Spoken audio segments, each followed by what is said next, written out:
Well, it is maybe no surprise to you all that one of the top criticisms of the church, we're talking the whole church here, one of the top criticisms of the church is that it is just full of a bunch of hypocrites who say they believe in a loving God, and yet whose lives and actions say something very different. It might also be no surprise to you that one of the second or third criticisms of the church is that it never changes. I mean, we're talking the church. It's full of people who are stuck in the mud. Now, that is what people on the outside of the church say. I wonder, what would you say about the church?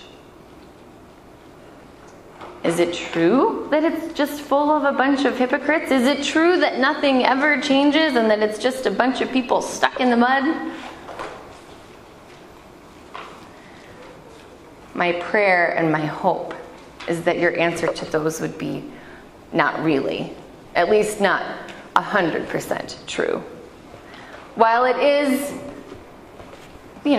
a little true that the church is full of hypocrites, because it's full of people like me who say we love God and yet who don't always show that in our actions. But is that really what it is all about when it comes down to church? Well, Jesus would say yes. That is what it comes down to.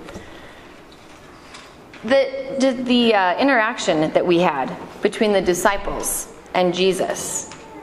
This scene where they are trying to come to terms with the fact that Jesus' disciples don't follow the rules is an interesting one for us today, I think, because it sheds light on both of those criticisms. Here, in Jesus' time, we had a group of people who might be considered stuck in the mud, always following the rules, because that's just what you do. We have a group of people who didn't follow the rules and who others are looking in and saying, well, they're just a bunch of hypocrites. They say they're Jewish, but they're not doing what Jewish people do. The criticisms that we have heard in the news lately are not new. As Ecclesiastes said, nothing under the sun is ever new. So what are we to do with these criticisms as people of faith, as people who, at least when I examine my own life, see that it is partly true? I don't always act the way I would like to act, and my actions don't always show the love of God. Well,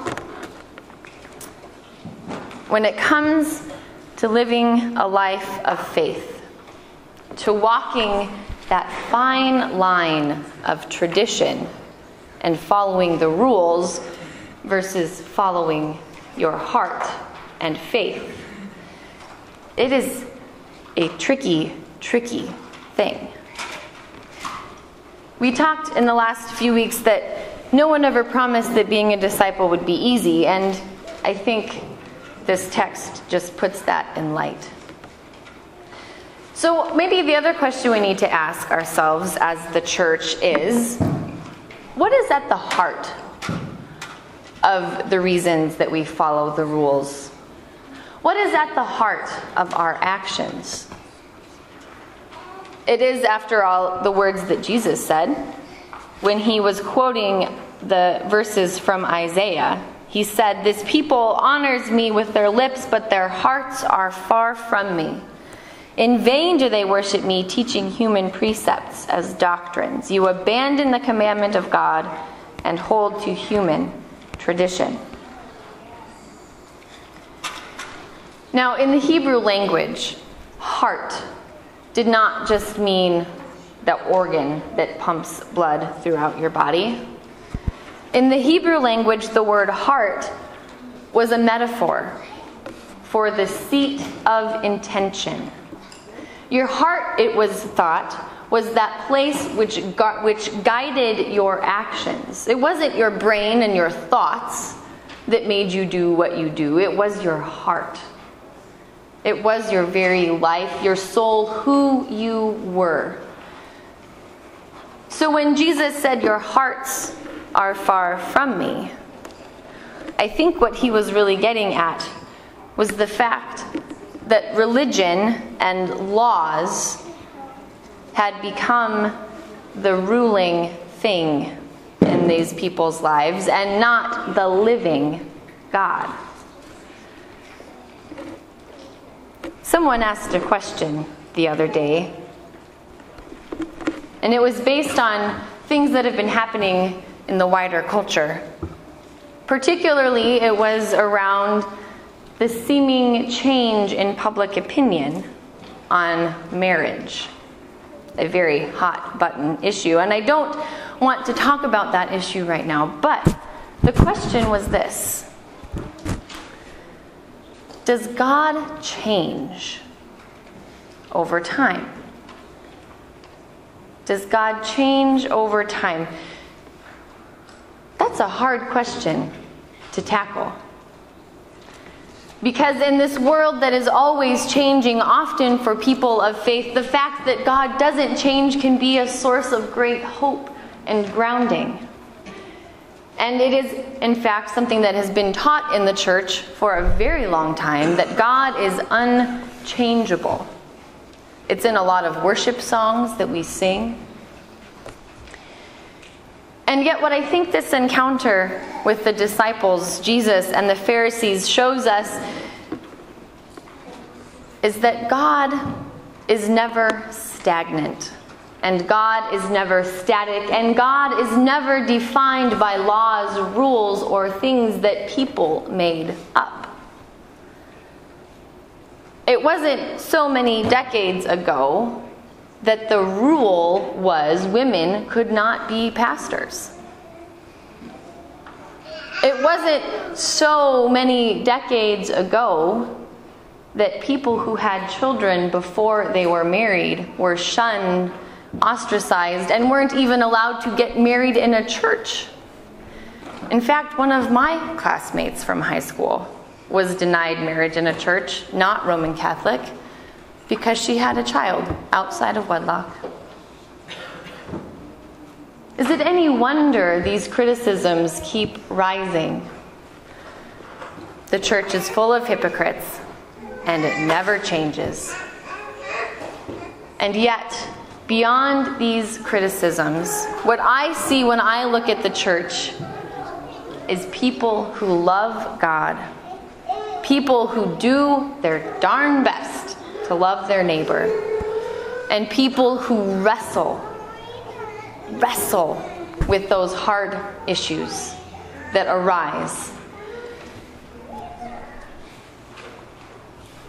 What does this have to do with our words, you might wonder? Well, when Jesus said that they honored him with their lips, but their hearts were far from him, I think it has everything to do with our words. What we say and how we live is a message to the world. And I'm not here to tell you what to think. I'm not here to tell you how you live your lives, because I don't always know how to live mine. But what we do have, and what does not change, is God's love for us and God's love for the church. Even though Jesus was criticizing the Pharisees for their unwillingness to see beyond rules and the law, in the midst of this tension, people who were breaking the rules, people who weren't living the way other people thought they should be living, Jesus came and brought us back to what really matters, and that is the love of God. We have God in us, Jesus with us, It was God who came down to us to make our hearts clean, those things which guide our thoughts and our actions. And the words we have from God always come true, because God keeps God's promises. And those words are that we are forgiven. We are named and claimed as God's children, and God has promised to never leave us or forsake us. You see, when it comes down to it, it is really only God in us who can show others that love.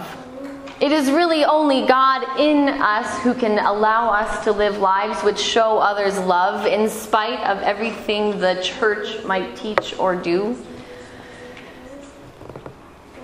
And for those who would say the church never changes, I would have you invite them here. Because you are the church. And you are always changing, never stagnant, never static. And we worship a God who is always changing with us. A God who is never stagnant or static, but who comes alongside us in the midst of our hypocrisy, in the midst of our brokenness, in the midst of our conflicts, and brings us back to the cross. And what the cross shows us is that God loves us unconditionally. God forgives us always. God is with us, in us, abiding with us, so that God's life might become our life. Our words matter. And when the words come out of our mouth, it is our prayer that they are the words of God in us, who abides with us, whose grace covers us, whose love goes with us. That is what I see when I look at the church, dear friends. And I hope it is what you see too.